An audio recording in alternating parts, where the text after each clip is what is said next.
Hey everyone, in this video we will see how to fix Spectrum TV audio out of sync, lip sync, eARC, ARC and audio delay. Fix 1 performance system restart. You just have to unplug the power cable from the back of the Spectrum cable box and the TV.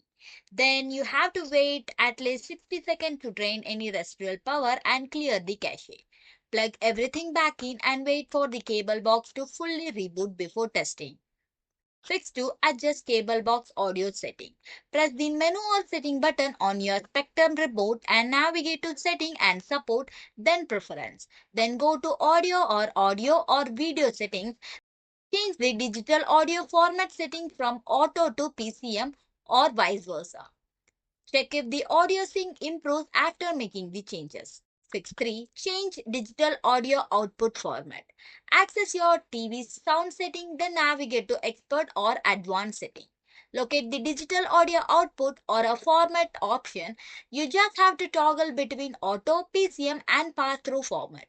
Test each format to identify which reduce audio lag.